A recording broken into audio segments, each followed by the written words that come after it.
3 years ago, a father lost everything when he believed his twin daughters were gone forever. But fate had one last twist in store. One day, on a crowded bus, he heard their voices singing, alive and standing right before his eyes. What he discovered didn't just break his heart.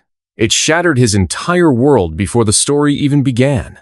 Where are you watching this video from? Let us know in the comments below. If you love stories like this, don't forget to subscribe to the channel. Now, sit back and get ready, because this is a journey you won't forget. I stood on the cracked wooden platform, the midday sun scorching the dry earth beneath my feet. Around me, a crowd had gathered, dust swirling in the still air, heavy with the weight of expectation and something darker, something I couldn't quite name. My hands gripped the rough edges of my faded dress, stained from months of hardship and neglect.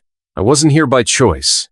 No one chose to stand in a place like this, exposed and vulnerable, like an object to be weighed and traded. But hunger, desperation, and the silent cries of those I loved had brought me here. I looked out over the sea of faces, mostly men, whose eyes drifted over me with a mix of curiosity, judgment, and something far colder. Some sneered. Others whispered crude things just loud enough for me to hear, but I kept my gaze steady on the horizon. I refused to give them the satisfaction of seeing me broken. Not yet. Not today. The auctioneer's voice echoed through the square, booming and harsh against the stillness. His words hit me like stones, each syllable a reminder of my helplessness. Who will start the bidding? For this fine young lady, strong and capable, ready to work and serve. His eyes gleamed with greed, and the crowd's murmurs rippled like waves in a storm. I felt the ache in my chest deepen. This wasn't just about me. My little brothers curled up in a corner of our shanty, waiting for the food that wouldn't come unless anyone was willing to pay. I had no choice. Then, from the back of the crowd, a figure emerged. A man leaning heavily on a worn cane, his face etched with years of hardship and pain. His eyes, though tired, held a fire that seemed almost impossible to extinguish. I watched as he slowly made his way forward, ignoring the wary glances and whispered doubts.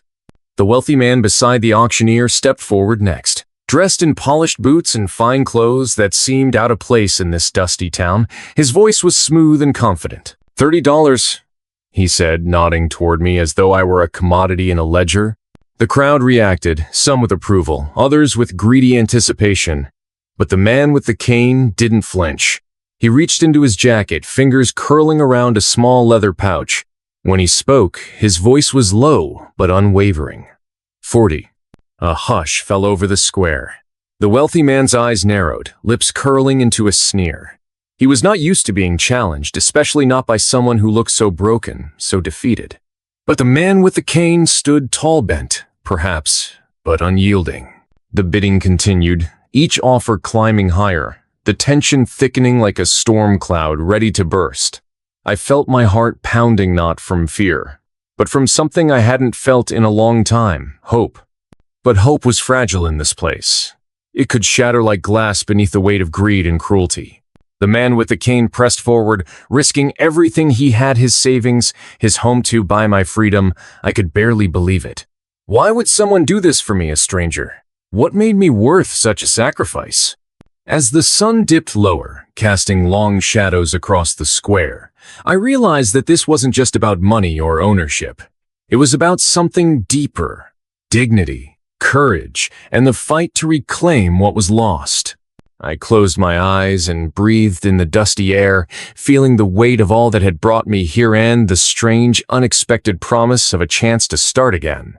The dust hadn't settled yet when the crowd's murmurs began to swell again, like restless waves crashing against a rocky shore. I could still feel the heat of the sun burning down, but it was nothing compared to the fire that started to flicker in the man's eyes, the one who had just doubled the highest bid without hesitation. The old farmer, his name, I learned later, was Eli.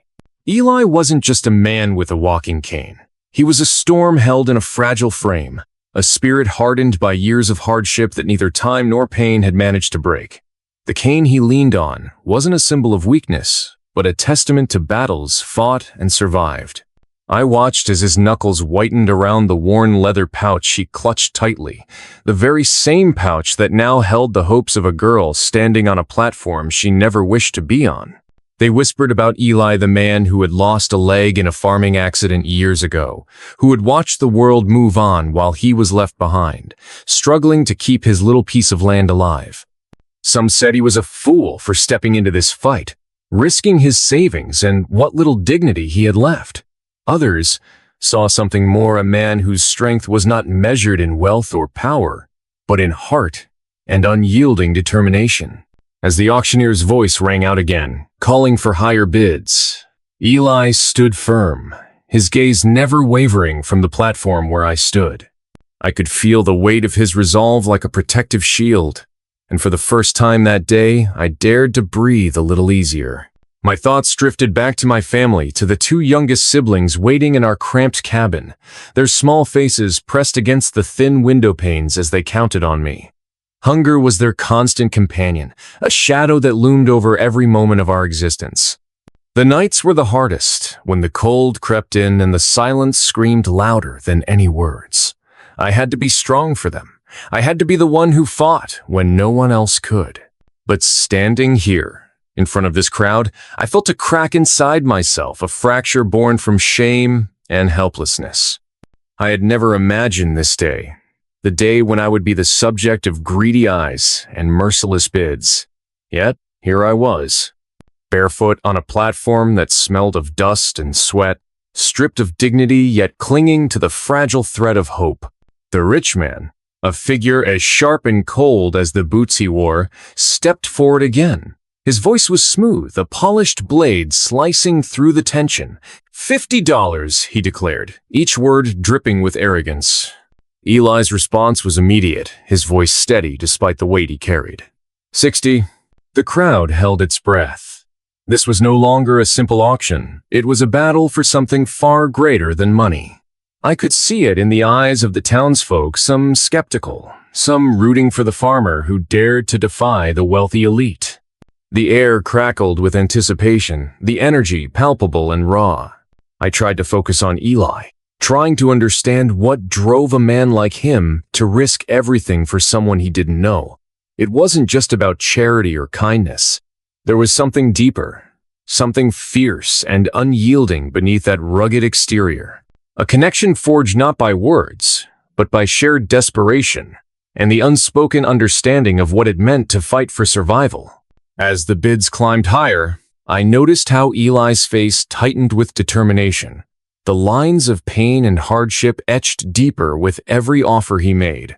He was putting everything on the line, his farm, his savings, his very future. And yet there was no hesitation in his eyes, only resolve.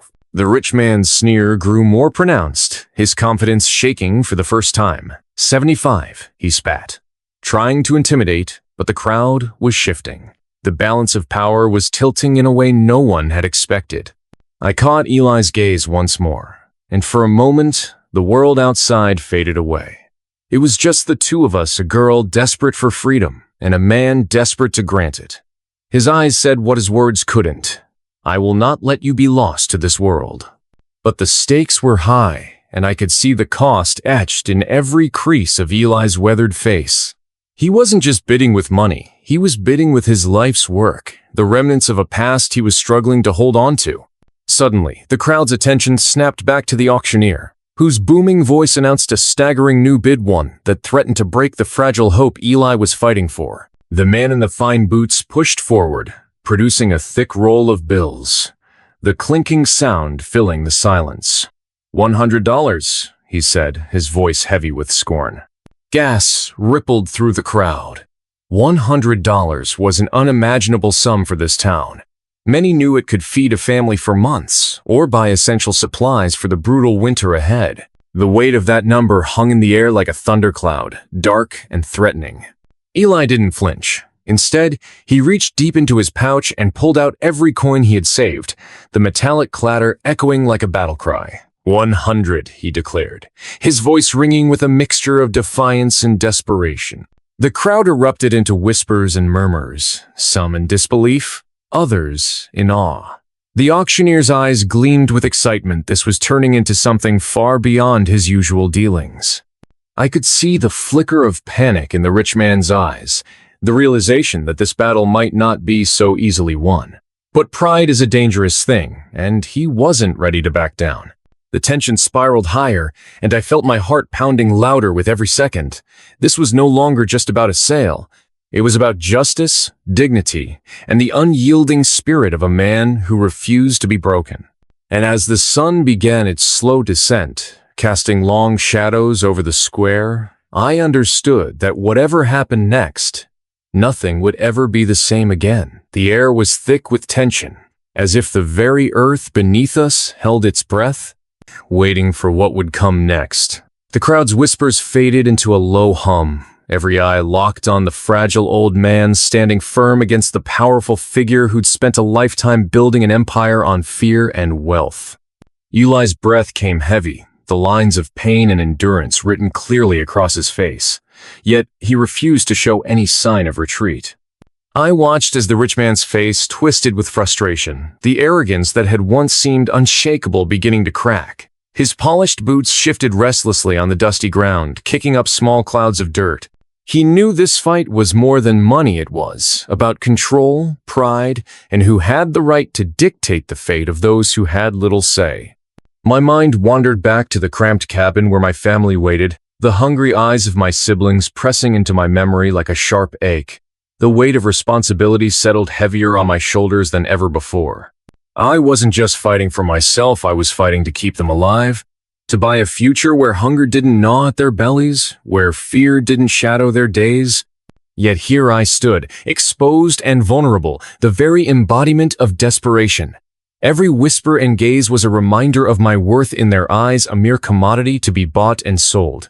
And yet Eli, with all his flaws and scars, was fighting like a lion for my freedom, willing to risk everything for a stranger he barely knew. The auctioneer's voice pierced through the heavy silence once more. $125. Do I hear $150? I saw Eli's fingers twitch near his pouch, his face tightening as he weighed every possibility. The burden of his decision pressed on him visibly. The farm deed in his pocket was more than just paper, it was his past. His livelihood, the last tether to a life that had slipped through his fingers like grains of sand. But he didn't hesitate. $150, Eli called out, his voice carrying the steady conviction of a man who had nothing left to lose. A ripple of surprise swept through the crowd. Some shook their heads, muttering about foolishness. Others whispered prayers or encouragements under their breath. The rich man's jaw clenched, his nostrils flaring in anger. $200. He snapped, slapping the money roll against his palm like a judge's gavel. The stakes were growing higher, and so was the tension. I could see sweat bead on Eli's forehead despite the dry heat, and yet he stood tall, his gaze locked onto mine with fierce determination. The man in the fine boots sneered, but his eyes betrayed the flicker of doubt beginning to gnaw at his confidence. He glanced sideways at some of the townsfolk, noting the shift in their demeanor. This wasn't just a fight over a young woman, it was becoming a battle for the soul of the town itself. I swallowed the lump in my throat, feeling the fragile hope that had blossomed inside me take root and grow stronger. For the first time in months, I dared to imagine a life beyond the auction block, beyond the hungry eyes and the crushing shame. Eli took a slow breath and opened his leather pouch. The sound of coins clinking echoed sharply, catching the attention of everyone. $150 in copper and silver, every cent painstakingly saved. His hand shook slightly as he laid the coins on the auction table, the weight of sacrifice tangible in the dust swirling around us. The auctioneer licked his lips greedily, sensing the drama unfold like a play he had not rehearsed for. Do I hear $250? The question hung in the air, heavy with promise and peril. The rich man's eyes narrowed. $250, he spat, waving a thick stack of bills. Eli's heart pounded against his ribs, every muscle screaming in protest. He reached into his jacket once more, fingers brushing against the folded deed to his farm. The land was rocky, poor, barely enough to feed one man, but it was his life's work, his legacy. With a voice heavy with resolve, he declared, I put my farm up for collateral. 250, and I swear on my name, I will pay.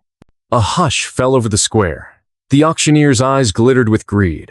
To hold a deed was to hold a promise and a power over a man's future. The rich man's face darkened with fury and disbelief. He had not expected such boldness from a man broken in body and fortune. You're bluffing, he snarled. You don't have the means to pay. You'll lose everything, and the girl will be mine. Eli's gaze didn't waver. Maybe, but better to lose everything standing than let a woman be sold like cattle. The crowd murmured, the mood shifting as whispers of admiration mixed with doubt and curiosity. The rich man's pride was wounded deeper than the money lost.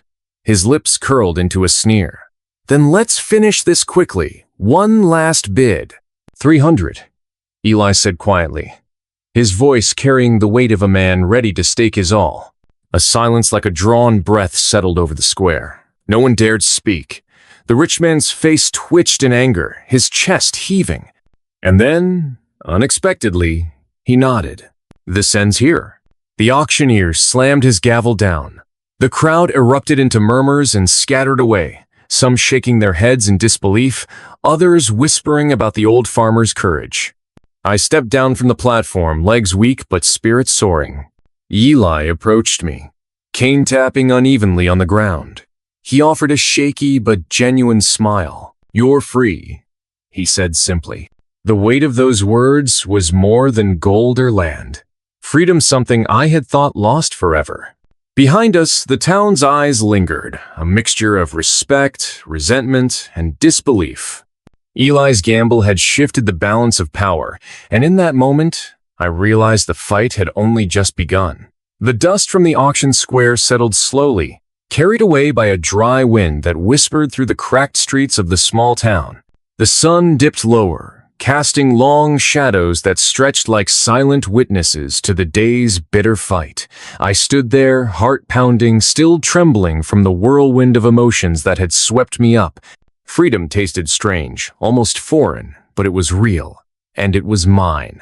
Eli stood beside me, leaning heavily on the remnants of his broken cane. The old man's face was carved with lines deeper than the years he'd lived, lines born from pain, loss, and an unyielding stubbornness. Yet, beneath that weathered exterior, I saw a spark of something fierce and kind. He had risked everything to save me, throwing his fate into the ring against a man who had crushed many before. But victory wasn't simple. The crowd's scattered murmurs carried a mix of awe and resentment.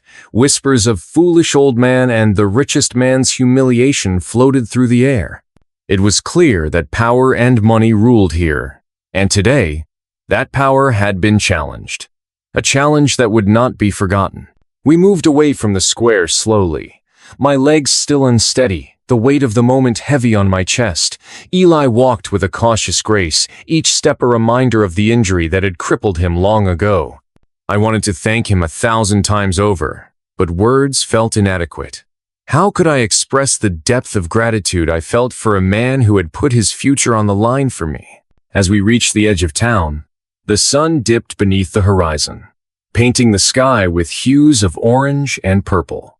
The evening chill crept in, and I shivered not from cold, but from the overwhelming swirl of relief and fear. Freedom was a beginning, but also a challenge. Where would I go now? How would I survive beyond the auction block's shadow? Eli glanced over at me, his eyes softening. You'll find your way, he said. This town may try to hold you down, but no one can own you. Not truly. His words were a balm to my frayed spirit. But I knew the road ahead wouldn't be easy. The rich man, the one who lost his pride today, would not vanish quietly. His bitterness was a storm brewing in the distance, and I could feel its cold edge even now. That night, I returned to my small cabin, the only home I had ever known. The faces of my siblings greeted me, their eyes wide with hope and fear. They had waited, unsure if I would come back free or lost to some cruel fate. I hugged them tightly, vowing silently to protect them no matter the cost. Eli's gamble had won me this moment, but the future was uncertain.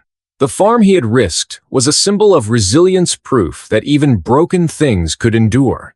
I knew I had to find work, a place where I could rebuild a life without fear. But trust was a fragile thing, in a town where every man had his price.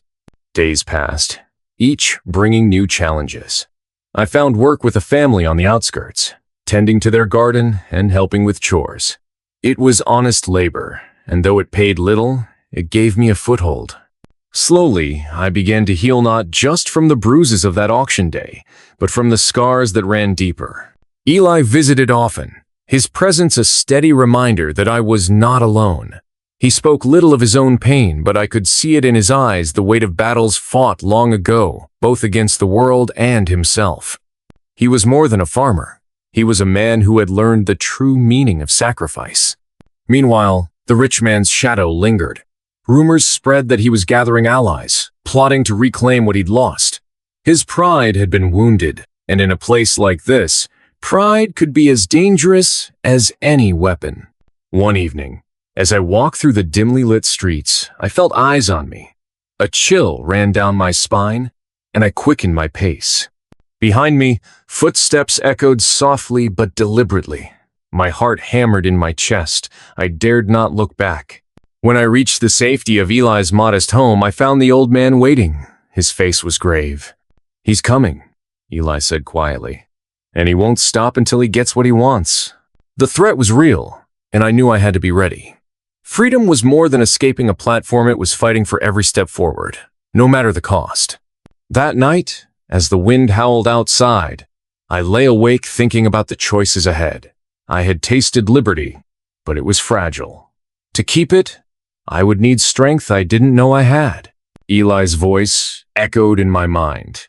"No one can own you." Those words became a mantra, a shield against the fear that threatened to swallow me whole. The next morning, I met Eli in the fields where he worked tirelessly despite his injury. He taught me what he knew how to read the land, how to find resilience in hardship. Each lesson was a step toward reclaiming not just my freedom, but my dignity. Together, we began to weave a plan. If the rich man wanted a fight, he would find that we were not so easily broken. The contest that saved me had ignited something in the town, a spark of hope, a whisper that even the weakest could stand against the strongest. And so, with dawn breaking over the horizon, I took my first real step toward a future I would shape with my own hands. The road ahead was uncertain, but for the first time I believed that freedom was more than a fleeting dream. The first light of dawn stretched its pale fingers over the horizon, casting the town in a muted glow that felt both hopeful and heavy with the weight of what was to come. I stood outside Eli's modest cabin, the chill of the morning biting through my thin dress, but I barely noticed. My mind was racing, tangled with thoughts of freedom and the fight that lay ahead. The auction was over, but the battle for my life had only just begun. Eli appeared at the door, leaning heavily on his repaired cane. The wood was rough but sturdy, a symbol of his resilience, much like the man himself. His eyes met mine, grave but determined. "We need to move carefully," he said, voice low. "Malcolm won't forget this. He's not a man who takes loss lightly." I nodded, swallowing the knot of fear twisting in my stomach. Malcolm. The name was spoken in hushed tones around town, a man of wealth and influence, ruthless and vindictive. Losing the auction had wounded his pride deeply, and I knew from the glint in Eli's eyes that retribution was not far behind. Together, we began to map out a plan. It was clear that I couldn't stay in town much longer. The small farm Eli had risked was his last refuge, and he needed it to survive. But I needed a place to disappear, a way to build a new life far from the eyes that had once seen me as property. For days, we worked quietly. Eli taught me the basics of farming, how to coax life from the stubborn earth, how to tend crops and care for animals. The work was grueling but grounding. Each seed planted felt like a promise of renewal, a chance to reclaim the parts of myself the auction had tried to steal. But the town was restless. Rumors spread like wildfire. Malcolm's men prowled the edges, watching, waiting for the right moment to strike. I felt their presence like a shadow stretching longer with each passing day. One evening, as the sun dipped below the hills, casting the sky in streaks of crimson and gold. I heard the distant thud of hooves on the dusty road. My heart raced as Eli and I exchanged a knowing glance. It was time. We hurried to the small barn on the outskirts of Eli's property, where a battered old wagon waited. It was no grand carriage, but it would carry us far enough away from the prying eyes and whispered threats. As we loaded what little we could carry, Eli spoke softly. "This isn't just about running, it's about surviving long enough to fight back." His words settled over me, fueling a fire I didn't know I had. I was no longer just a girl forced onto a platform. I was a woman fighting for a future. That night, under a sky ablaze with stars, we set out.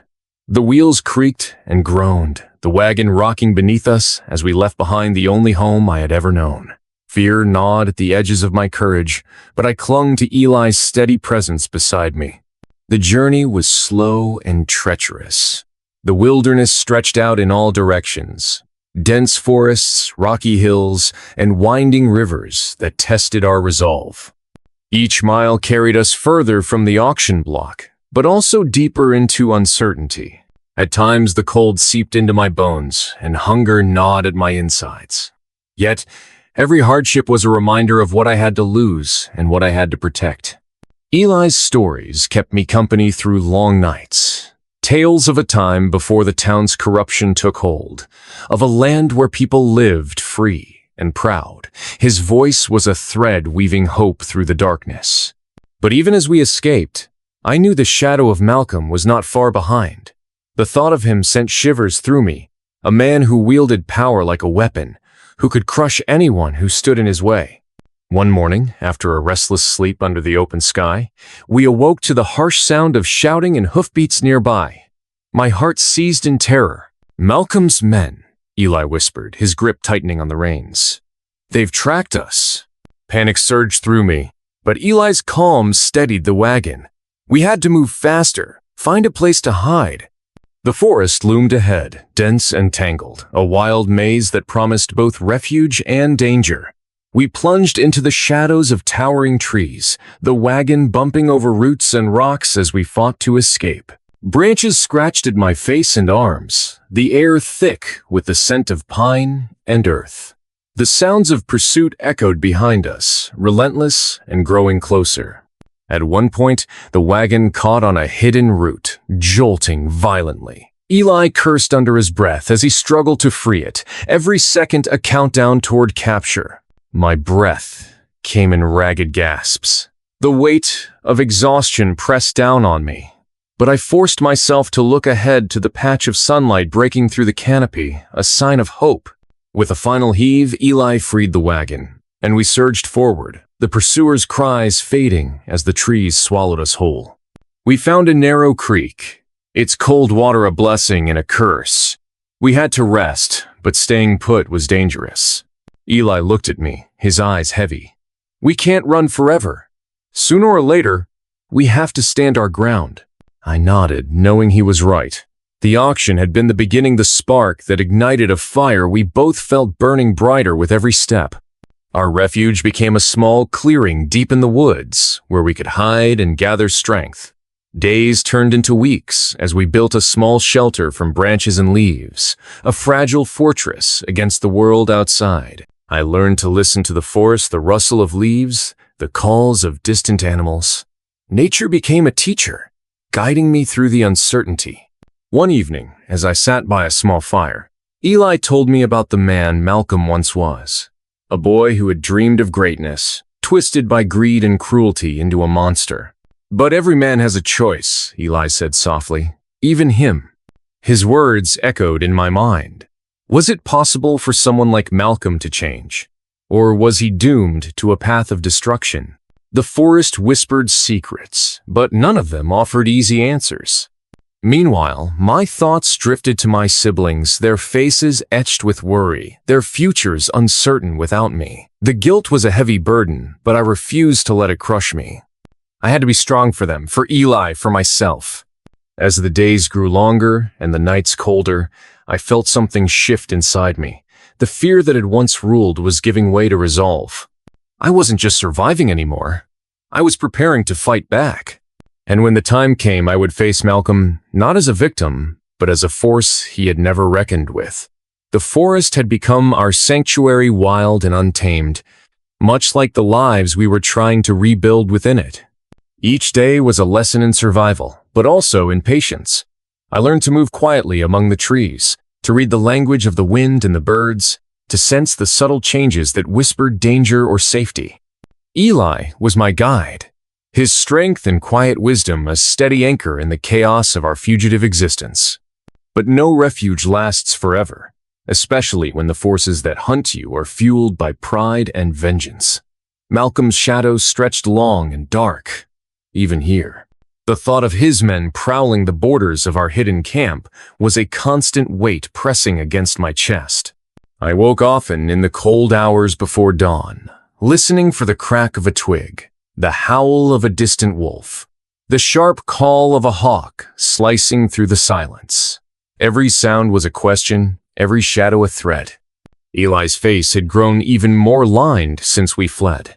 His gait was slower, the pain in his leg more insistent, but his eyes burned with a fierceness I'd never seen before. One evening, as the sun dipped low and painted the sky in fiery hues, he sat beside me at the edge of our small fire, gazing into the flickering flames. "We can't keep running forever," he said, voice rough but steady. "Malcolm's reach is longer than we thought. He's got men in every town, every tavern, every farm. If we don't act, he'll find us, and it won't end well." I swallowed hard, the lump in my throat nearly choking me. I was scared for myself, for Eli, for the future I'd barely dared to imagine. But beneath the fear, something fierce stirred. I wasn't just running anymore, I was planning to fight. "What do you suggest?" I asked, the words sounding small but determined. Eli's gaze lifted, meeting mine with a weight that made my heart beat faster. "We build allies. We find those who've suffered under Malcolm's rule, who want to see him fall. It won't be easy.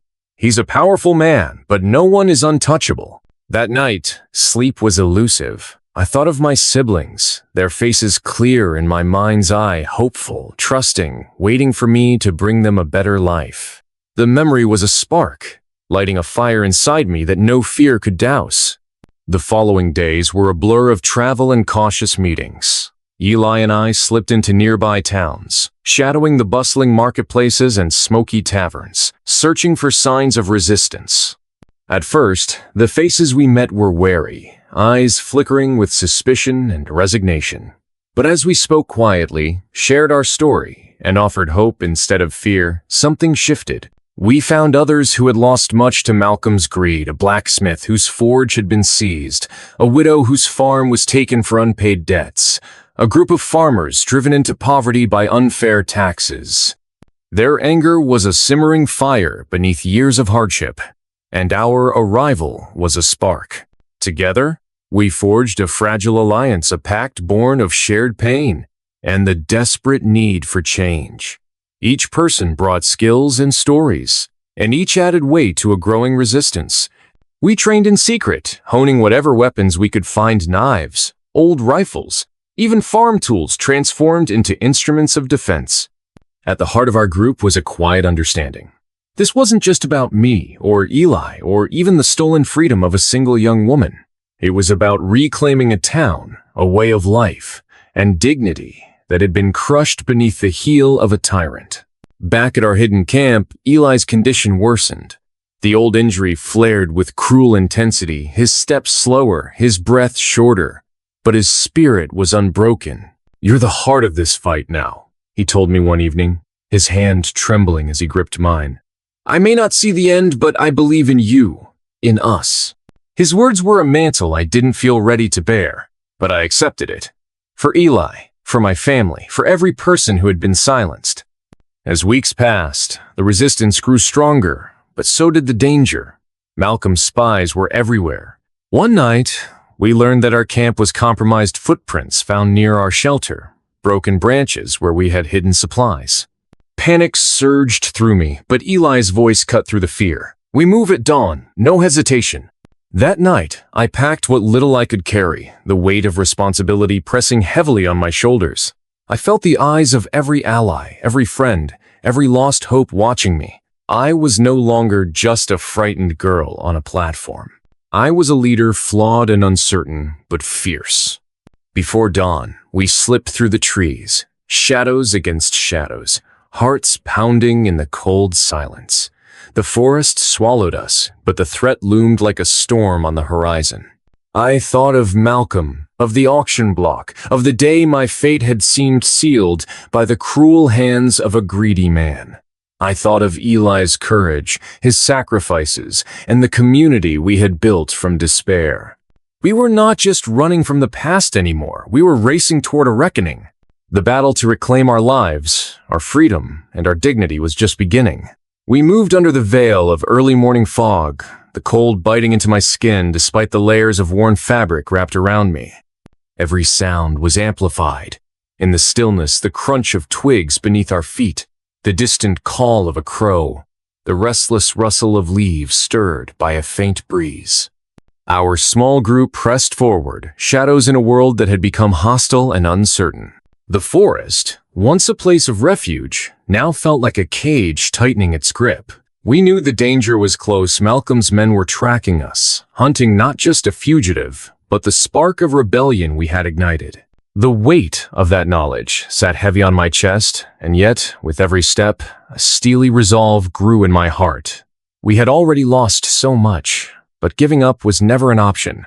Eli, despite his worsening condition, led the way with a stubborn determination that was both inspiring and heartbreaking. His leg throbbed with each step, but his eyes remained sharp, scanning the dense underbrush for threats. I could see the toll the journey was taking on him, but his spirit was unyielding, a testament to the man who refused to surrender. Our destination was a small settlement nestled near the edge of the mountains, a place rumored to harbor others who resented Malcolm's tyranny. The journey was arduous, the terrain rough and unforgiving, but hope flickered like a fragile flame ahead. It was more than just a physical destination. It was a chance to gather strength, to turn whispers of resistance into a chorus of defiance. As we approached the outskirts of the settlement, the tension in the group was palpable. We moved cautiously, avoiding the main roads and keeping to the shadows. The people we sought were wary, having learned through hard experience that trust was a dangerous commodity. I carried the story of my own fight, the auction block, the desperate bid, the broken cane as a kind of talisman, proof that even the weakest could resist. One evening, beneath a sky blanketed with stars, we were finally welcomed into a modest farmhouse. The family who took us in had suffered much, their fields scorched by hired men, their livestock seized, their voices silenced by fear. Yet, in their eyes burned a fierce hope, rekindled by our arrival. We gathered in the dim glow of a single lantern, sharing stories and plans. Each person's tale was a thread woven into a tapestry of shared pain and determination. Together, we spoke of strategies, ways to undermine Malcolm's grip, to protect those who could not defend themselves, and to build a future where no one would be sold or silenced. But beneath the talk of resistance, the reality of our situation weighed heavily. Supplies were scarce, and every day brought new dangers. Malcolm's reach was far, and his wrath swift. We were hunted, marked as enemies of a cruel order. One night, as I sat by the fire, Eli leaned closer, his breath ragged but eyes steady. "We need a plan that doesn't rely on brute force," he said. "This is about outsmarting him, finding his weak points, turning his own power against him." His words sparked a new determination in me. The battle ahead would not just be fought with weapons, but with cunning and courage. We began to gather intelligence, listening to rumors, watching movements, learning the routines of those who served Malcolm. Every detail was a piece of the puzzle. The days grew colder, and the nights longer. The group trained tirelessly, each person pushing beyond limits born of fear and hope.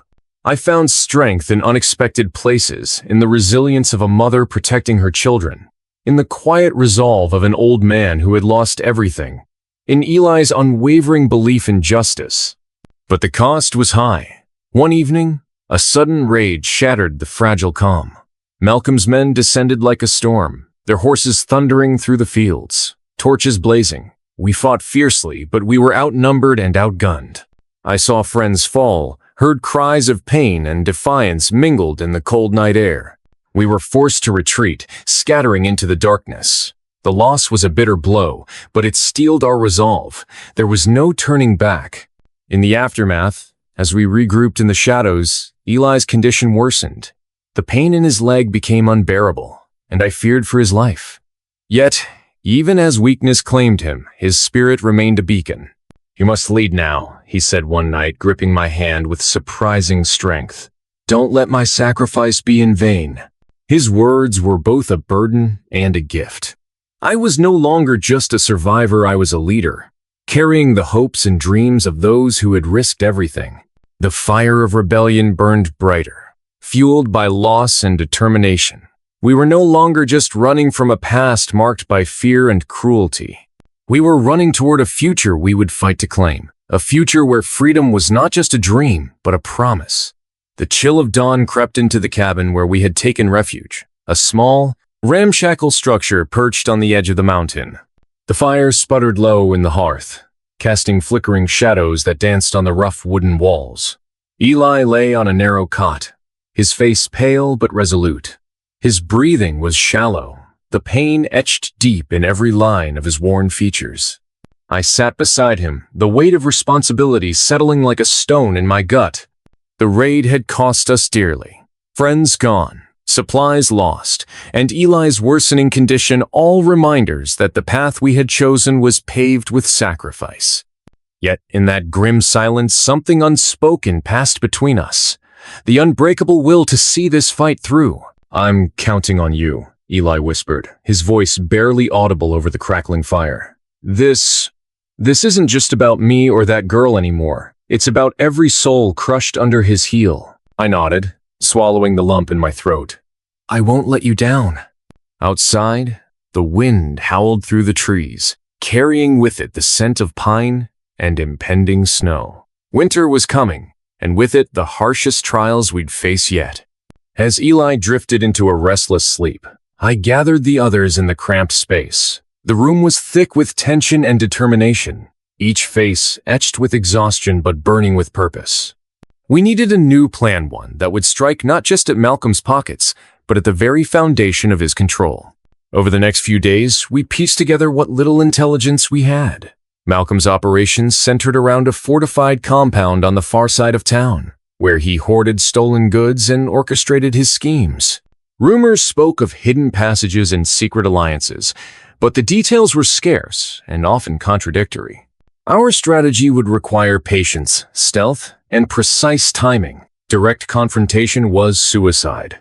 Instead, we aimed to cripple his power by disrupting his supply lines and sowing distrust among his men. I took to the shadows, moving like a ghost through the back alleys and forgotten trails. Each encounter was a delicate dance gathering scraps of information from fearful townsfolk, noting the shifts in guard rotations, mapping the flow of resources. Every detail mattered.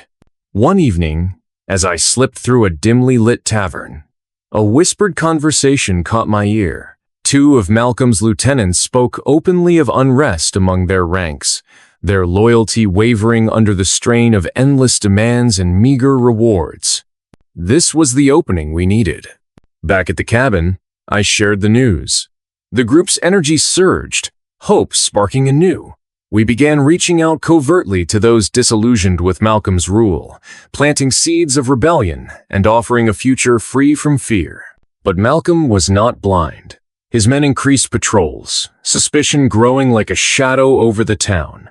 The risk of exposure loomed large, and every step forward was met with danger. The nights became restless. I lay awake, haunted by memories of the auction block, the fear in her eyes, the desperate gamble for freedom. That moment had ignited something fierce in me, a refusal to be complicit in a world that traded human lives like cattle. Eli's health deteriorated rapidly. One morning, I found him unable to rise, pain racking his body. The fire in his eyes dimmed, but his voice remained steady. "Promise me, you'll finish this," he said. "No matter what." I gripped his hand, choking back tears. "I promise." The burden of leadership settled fully on my shoulders. I became the face of the resistance, the voice rallying the weary and the broken. We trained harder, planned deeper, and moved with cautious boldness. One night, under a moonless sky, we struck. Our target was a key supply wagon, heavily guarded but vulnerable along a narrow pass. The ambush was swift and precise. A burst of fire and shouts shattered the silence. Horses reared in panic, and the guards scrambled for cover. We seized the wagon, confiscating food, weapons, and coin. The victory was small but vital, a crack in Malcolm's armor and a message that resistance was alive. Words spread quickly. More joined our cause, emboldened by the proof that he could be challenged. But Malcolm's response was brutal. That very night, his men raided a nearby village suspected of harboring sympathizers. Homes were burned and innocents dragged away under a veil of darkness. The cost of defiance had never been clearer. In the aftermath, as we tended to the wounded and mourned the lost, I felt the full weight of what lay ahead. This was no longer a simple fight for survival. It was a war for the soul of our land. Days blurred into weeks. The cold deepened, frost creeping over the fields and ice glazing the river. Supplies dwindled, and the constant threat of discovery gnawed at our nerves. Yet, amidst the hardship, a fierce camaraderie blossomed. We were bound not by blood, but by shared sacrifice and the unyielding belief that freedom was worth any price. One evening, as snowflakes began to fall softly outside the cabin, I sat with Eli, his breath shallow but his spirit unbroken. "We've come far," he murmured, "but the hardest part is yet to come." I nodded, understanding that the final confrontation would demand everything we had: courage, cunning, and the willingness to risk it all. Our plan was taking shape, a coordinated strike on Malcolm's compound designed to dismantle his power once and for all. It was risky, perhaps reckless, but necessary. As I prepared for what lay ahead, I thought of her, the girl on that platform, her eyes filled with terror and hope. She was more than a symbol. She was the reason I fought. In that quiet moment, I made a vow to myself and to all who had suffered. We would win this fight or die trying. Because some battles are bigger than one person. They are the sum of every act of bravery, every whispered promise, and every soul refusing to be broken. The dawn was heavy with silence, as if the world itself was holding its breath in anticipation of what was to come. Our ragtag band gathered in the clearing just beyond the tree line, eyes shadowed by exhaustion but burning with fierce resolve. The weight of what lay ahead pressed down on each of us like a stone, but retreat was no longer an option. Tonight, we would strike at the heart of the tyrant who had ruled our lives with fear and cruelty for far too long. I stood apart for a moment, the cold air biting at my skin, and thought of Eli, his face pale but unyielding in that dim cabin. The promise I had made to him ringing louder than any fear. His strength had become the backbone of this fight, and I carried it with me like a shield. The plan was simple in theory, but perilous in practice. Our target was Malcolm's compound, a fortress surrounded by thick walls, guarded day and night by his most loyal men.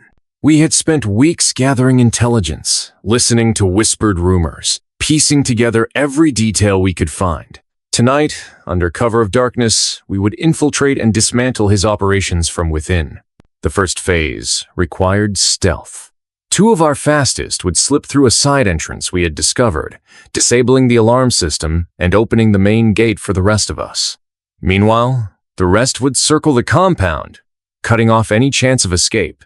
The air was thick with tension as we moved through the woods, shadows slipping between trees like ghosts. My heart pounded in my chest, every snap of a twig threatening to betray us. Time seemed to stretch, every second a lifetime. Suddenly, a faint light flickered ahead the signal. The first team was inside. We took our positions, eyes scanning the dark perimeter. The night was eerily quiet, save for the distant howl of a lone wolf. I checked my weapon, the cold metal steady in my grip, and reminded myself of why we fought. This was more than a raid. This was a reclaiming. Minutes felt like hours as we waited. Then a subtle creak, the gate slowly swinging open, and our chance to move in. We slipped through the entrance, hearts hammering, senses sharp. The compound was a maze of shadow and silence, every corner a potential threat. We moved swiftly, disabling guards with muffled precision, each step bringing us closer to Malcolm's inner sanctum. Suddenly, a shout pierced the stillness. An alarm blared to life, shattering the night. Shouts erupted. Guards poured from every direction, weapons drawn, voices raised in alarm. We fought with everything we had, desperation, lending strength to every blow, every shot. Amidst the turmoil, I caught sight of Malcolm himself, emerging from a fortified door with a sneer of contempt. His eyes locked on me, burning with fury and disbelief. "You think you can take what's mine?" he spat. "I'm taking back what you stole," I answered, voice steady despite the chaos. We clashed, a brutal struggle of wills and fists. Malcolm was younger and stronger, but I had something he lacked: the fury of every injustice he had wrought. Around us, the fight raged on. Friends fell, wounded or worse, but we pressed forward, driven by something greater than fear. In the heart of the compound, we found her, the young woman, now safe but fragile, her eyes wide with disbelief and gratitude. Relief flooded me, but there was no time for rest. Malcolm's men regrouped, surrounding us in a last desperate stand. The odds were against us, but our resolve never wavered. The battle stretched into the early hours, blood staining stone and soil alike. Every strike, every defiant breath was a testament to our will to be free. When dawn finally broke, the compound was silent, but for our ragged breaths. Malcolm was gone, fleeing into the wilderness with nothing but his shame. We stood amidst the wreckage, battered but victorious. The young woman stepped forward, her voice trembling but strong. "Thank you," she said simply. I shook my head. "No, thank you, for reminding us all why we fight." As we emerged from the darkness, the first rays of sunlight kissed the land, promising a new beginning. The battle was over, but the journey had just begun.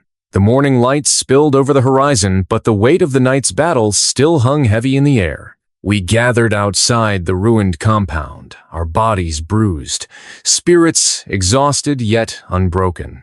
The victory was ours, but the cost was etched in every strained breath and every quiet glance at those missing from our ranks. As I looked around at the faces, some young, some old, all marked by the struggle, I felt the truth settle deep inside me. This wasn't just about freeing one girl or toppling one man. This was about reclaiming our dignity, our lives, and the very soul of this land we called home. The young woman, her eyes no longer filled with fear but with a spark of fierce hope, stepped beside me. She was no longer the frightened girl on that platform, but a symbol of what could be reclaimed through courage and sacrifice. Her whispered words still echoed in my mind. "Thank you." Two simple words that carried the weight of everything we had fought for. But even as the dust settled, a darker realization took root. Malcolm's shadow might have fled the compound, but the poison he'd injected into this town ran far deeper than any one man. The power structures, the fear, the cruelty, those wouldn't vanish overnight. Our fight was only beginning. I could see it in the hardened eyes of my companions. We were no longer just survivors. We were the spark of change. And change, especially in places like this, was dangerous. The town would not simply welcome us back as heroes. Many would see us as rebels, threats to the fragile order. We knew there would be reprisals, betrayals from within, and the heavy burden of leadership resting on our shoulders. Yet, amid the uncertainty, a strange clarity emerged. We had tasted freedom, however fleeting, and that taste would never leave us. It was a promise that no matter the cost, we would stand, fight, and protect what was rightfully ours. As I watched the young woman turn toward the horizon, determination lighting her face, I knew she would not forget this day, nor would she forget the man who had risked everything for a stranger's chance at life. I reached out and placed a hand on her shoulder. "This is your story now. Make it one worth telling." She nodded, the weight of her future settling into her bones. Turning back to the group, I took a deep breath, feeling the scars of the battle both seen and unseen. My broken leg throbbed, a constant reminder of past pain and present endurance. Yet it also symbolized resilience, the very thing that had carried me through years of hardship and now into this new chapter. We began the long walk back to town, aware that every step carried us closer to a future uncertain but undeniably ours to shape. Behind us, the sun climbed higher, casting long shadows over the land. Ahead of us lay challenges, but also hope. Because in the end, it wasn't the money, the power, or the fear that defined it was the choices we made when everything was on the line. And we had chosen to fight. The town was silent. Too silent. The kind of silence that presses down on your chest and makes every breath a conscious act of defiance. I stood at the edge of the main street, where the first light of dawn painted the broken windows of abandoned buildings with pale gold. Behind me, the faces of those who had risked everything stood firm-scarred, weary, but unyielding. We were no longer just a band of desperate souls. We were the last flicker of hope in a place drowning in darkness. Malcolm's threats still hung heavy over us. He had sent his men, the ones who hadn't fled, rattling chains in the shadows, promising revenge that would tear apart what little peace we had clawed back. His greed and fury were a wildfire waiting for a spark. And that spark, it was about to come. We had no choice but to stand our ground. I looked toward the young woman beside me, the one whose freedom had ignited this rebellion. Her eyes, once filled with fear and shame, now blazed with a fierce light. She was no longer the girl sold on the auction block, but a symbol of everything we fought for. "This ends today," I told the group, voice steady despite the storm raging in my chest. "Not just for her, but for all of us. We fight, and we whine or we die trying, but we don't back down." Nods rippled through the crowd. The broken, the strong, the forgotten, all ready to face the darkness. From the far end of the street, a single figure emerged. Tall, dark, his face twisted with rage and desperation. Malcolm. His eyes burned with the arrogance of a man who believed himself invincible. He sneered. "You think you can take what's mine? What I built with blood and fire? You're fools." I stepped forward, cane in hand, broken, but still mine. "It was never yours. You just forgot that." The showdown was more than a battle of strength. It was a test of wills, of spirit. Malcolm raised his weapon, a cruel, gleaming pistol, and fired. The shot rang out, shattering the morning calm. But it wasn't aimed at me. It was meant to scare, to cow, to remind us who held power. We didn't flinch. From the crowd, a dozen voices rose in defiance, shouting our promise to each other to never bow. The fight that followed was brutal. Dust and grit filled the air. Shouts, the clash of fists, the thunder of boots on cracked earth. Every second was a struggle for survival, for justice, for the right to live without chains. I moved as fast as my damaged leg would allow, throwing myself between Malcolm and those who would protect the woman who'd become a beacon of hope for us all. The young woman herself was no longer a victim. She fought alongside us, her hands steady, her heart fierce. The girl who had been sold was gone, replaced by someone who refused to be broken. Hours passed like minutes. The tide turned when Malcolm, blinded by rage, made a fatal mistake. I saw the opening, summoned every ounce of strength left in my aching body, and disarmed him. He fell to his knees, defeated not just by fists, but by the unbreakable will of a town that refused to be ruled by fear. The silence that followed was different this time. Heavy with relief, with the promise of a new dawn. We had won. Not because we had the strongest arms or the deepest pockets.